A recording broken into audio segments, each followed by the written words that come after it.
Bismillahirrahmanirrahim. Let's see what are the different types of non-numeric models we have assessed.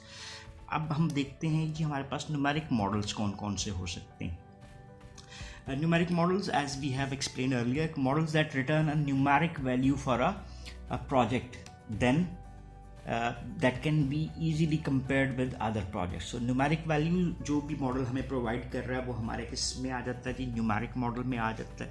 Major types जो सी हैं वो profitability को assess कर सकती हैं, रियल ऑप्शंस को देख रही होती हैं, स्कोरिंग हो सकती है, window of opportunity analysis and discovery driven planning.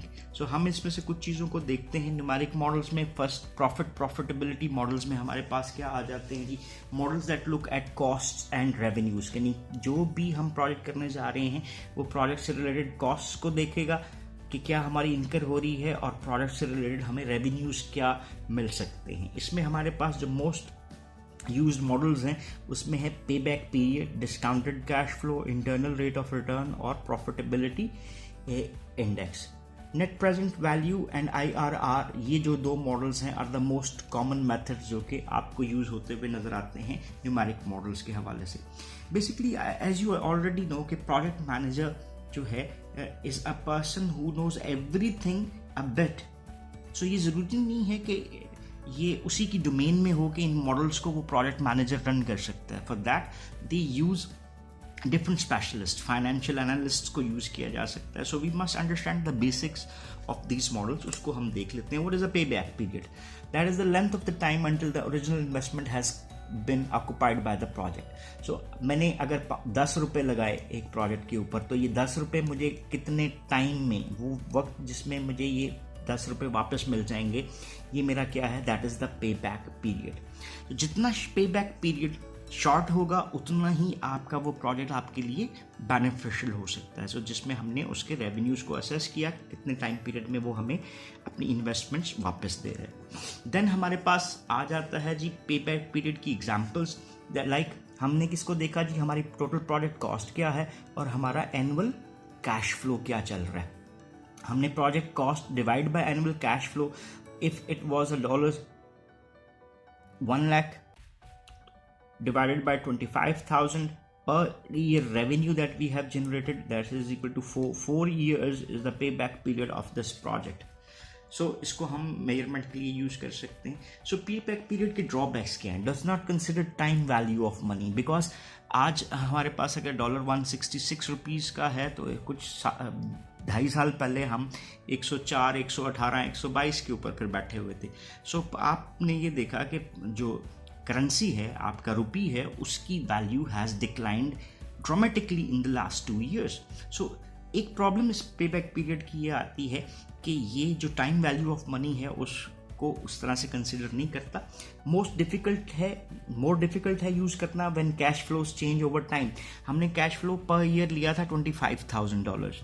सो ये cash flow with certain other जो एक्सटर्नल फैक्टर्स हैं वो भी चेंज होता हुआ नज़र आता है. तो उन फैक्टर्स में तब्दीली की बेस के ऊपर हम उन फैक्टर्स को इसमें कंसिडर ही नहीं कर पा रहे. So less meaningful for longer period of time due to time value of money. So these are the drawbacks which are associated with this type of model.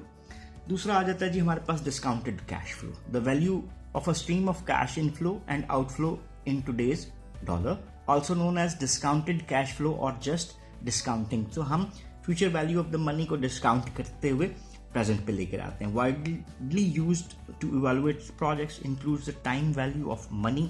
जो पहला ड्रॉबैक था पे बैक पीरियड का वो हमने यहाँ पे रिजॉल्व किया. It includes all inflows and outflows, not just the ones through पे बैक पॉइंट. सो तमाम किस्म के जो इनफ्लोज हैं और तमाम किस्म के एक्सपेंसेस एज आउटफ्लोज, उन तमाम चीज़ों को ये कंसिडर कर रहा होता है. So requires a percentage to use to reduce future cash flow. This is known as the discount rate. So it requires a discount rate जो एक ही consider होता है. Discount rate may also be known as a hurdle rate or cutoff rate, or there will be usually be one overall discount rate for the company जो कि हर एक की assessment के लिए लगेगा. सो नेट प्रेजेंट वैल्यू का ये आपको फार्मूला नज़र आ रहा है. सो जो अकाउंट्स, जो डिफरेंट फाइनेंशियल एनालिस्ट हैं, they know better how to apply it. इसी NPV फार्मूला के डिफरेंट टर्म्स को बता दिया. A0 initial cost cash investment, F in a time period cash flow in time period that is T, ये T 1 2 3 different time period में हो सकता है. K is the discount rate and T is the number of years of life of a project. Higher NPV जो है हमारे लिए बेहतर होता है, और higher the discount rate lower is the NPV. So NPV की एक आपको एग्जाम्पल यहाँ पर नजर आ रही है. You can assess that for a better understanding. Then हमारे पास आता है जी internal rate of return. Internal rate of return क्या है? डिस्काउंट रेट, जिसको हमने के नाम से भी बुलाया, that causes the NPV to be equal to 0. The higher is the internal rate of return, that is the better. While it is technically possible for a series to have multiple IRRs, this is not a practical issue, or finding the IRR requires a financial calculator or computer. Excel के ऊपर भी इसको calculate किया जा सकता है. Again, this is the prime responsibility of the people who are having a background of finance. हम इसको basic level के ऊपर समझ लें, इतना काफ़ी है. And profitability index, aka benefit cost ratio, NPV divided by initial cash investment or ratios greater than 1.0 are considered as good for a profitability index. So advantages क्या है जी profitability models के? ये easy to use and understand हैं. जो financial analyst हैं उसको easily apply करके आपको एक required data दे देते हैं, जिसकी base के ऊपर you being a manager can make a decision out of it. Based on accounting data and forecasts, familiar and well understood gives a go no go indication. भाई इसका ये भी पे बैक पीरियड बहुत लंबा है, हम नहीं कर सकते, we cannot use our investment like that. So ये go और no go भी हमें real time data provide कर देता है. Can be modified to include the risk. So हम इसको modification में भी use कर सकते हैं in order to add risk to these things. So disadvantages क्या है जी? Ignore non-monetary factors. Human aspect इधर किया गया. एक्सटर्नल जो फैक्टर्स हैं उनकी इन्वॉल्वमेंट यहाँ पर किधर जाती हुई नज़र आती है. जो डिसीजन मेकिंग है वो उस तरह से इसमें डिफरेंट टाइम पीरियड्स के हवाले से शायद हम ना कर पा रहे हो. सो जो नॉन मॉनेटरी फैक्टर्स हैं, ह्यूमन इमोशंस हैं, एफर्ट की इनपुट है, उन चीज़ों को ये कंसिडर नहीं कर रहा. कुछ जो है टाइम वैल्यू ऑफ मनी को मॉडल्स जिनसे हैं वो कंसिडर नहीं करते. कुछ जो उनसे हैं वो बायस्ड होते हैं, शॉर्ट रन में आपको चीज़ें दिखा रहे होते हैं, लॉन्ग रन में आपको चीज़ें असेस करके नहीं दे रहे होते.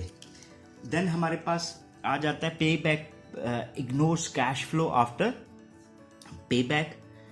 IRR can have multiple solutions, all are sensitive to errors, non linear है और dependent upon on determination of cash flow. So ये चीज़ें सारी जो है वो कैश में उस तरह से हम उसको कंसिडर नहीं कर सकते.